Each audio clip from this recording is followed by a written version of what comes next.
Get him, leather pug. Get him. Get him. What's going on, ladies and gentlemen? Christian Hannah Har here, and today we're talking about a really interesting movie I'm just compelled to review, and that is the Texas Chainsaw Massacre: The Next Generation. That's right, the fourth installment in the great Texas Chainsaw Massacre franchise. Now, the reason I'm reviewing this movie is because after watching it, it affected me like not really a horror movie has truly ever done. And I'm not here to tell you that it's one of the greatest movies ever made. Do you want to talk about this movie, or you want to go? He doesn't like this movie. The fourth installment from the great Texas Chainsaw Massacre franchise. Notably in this movie is two big stars, Renee Zellweger and one of the biggest movie stars in the world, Matthew McConaughey. All right. This is a really strange movie in the sense that it seems so low budget, but it's so crazy seeing one of the biggest movie stars in the world in it, Matthew McConaughey. And what's really interesting is how well he still acted back then, even as a truly psychotic, crazy person. His performance in this movie is insane. This movie starts out with these two groups of friends, and they're going to basically a school dance. The main girl who's looking for her boyfriend in this movie, who is one of the worst actors I've ever seen. It's just a truly bad performance, but honestly, she was the only really bad actor in this bunch. She finds her boyfriend cheating on her, kissing another girl.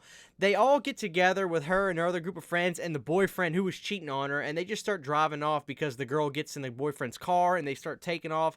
It's really not much of a plot. It's wild. It's silly. It's just, hey, we're going to get in this car and take off. And this girl just starts driving this car, and it's kind of ridiculous. And it seems like they're driving for maybe a couple minutes, but they end up deep into the woods of Texas and crash the car. All chaos ensues. And then they start to find these really strange people in the woods, and they separate. You get the idea. It's basically just a story to get these people in the woods so they can get near the Texas Chainsaw Massacre family. What's really bizarre about this film is the story, in the sense that the character arc in this movie is really just off the wall. It doesn't make much sense. The characters are not what you really would expect to be like in the Texas Chainsaw Massacre franchise.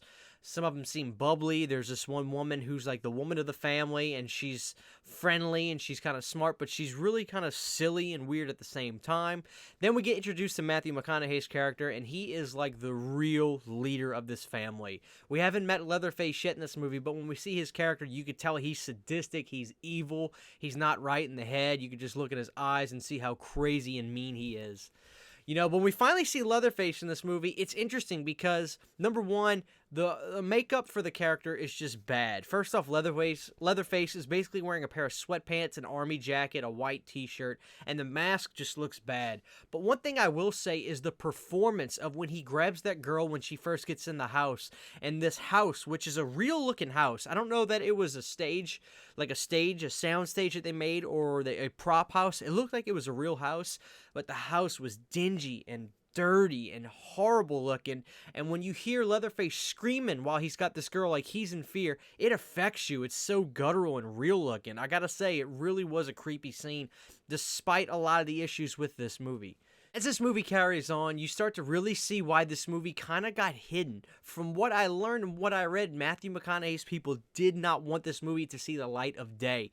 His portrayal of this evil character in this movie does not meet you halfway. He's sadistic, he's evil, he's not right in the head. It's truly like a scary, creepy, mentally messed up person in real life. It's not a cinematic type of crazy in this movie. This guy is just evil and sadistic. It's on the level of Last House on the Left type stuff. I mean, it was really horrifying.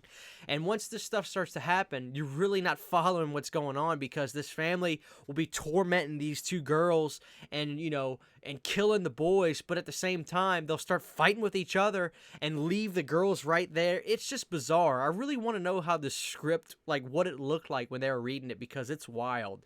But basically, things really get crazy when they're at the dinner table, and the one girl, she's sitting at the dinner table, and all of a sudden, they give you this notion that, this Texas Chainsaw Massacre family, they're run by, this government agency to make people disappear and things like that.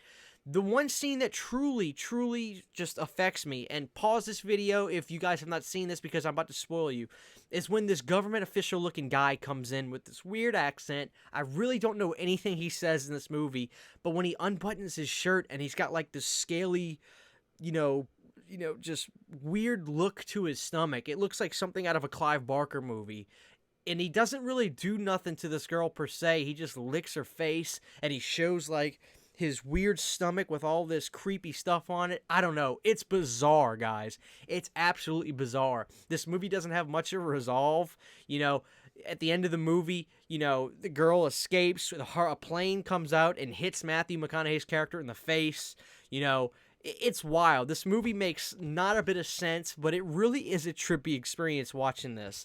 It's one of those movies that you wonder how it got made with the script that it had. And my big guess is that the script was probably a lot more coherent and sound than what they got on screen. What they got on screen was truly remarkable in just a scary sense. So like I said, Texas Chainsaw Massacre 4, it's not exactly the scariest movie you'll ever see, and it's definitely not the best in the franchise, but it is bizarre. It's one of those movies you have to see to believe, and I'll leave it at that. So if you haven't seen this movie, I'm really surprised Scream Factory even got their hands on it because of how suppressed it got with Matthew McConaughey being in it, and it didn't really get out to theaters much. You can find out more about what happened with the scenario of this through some of the documentaries for the Texas Chainsaw Massacre franchise, but definitely the most wild performance Matthew McConaughey has. He is truly creepy in this. So that's this review for Texas Chainsaw Massacre: The Next Generation. You guys know I don't do a whole lot of reviews,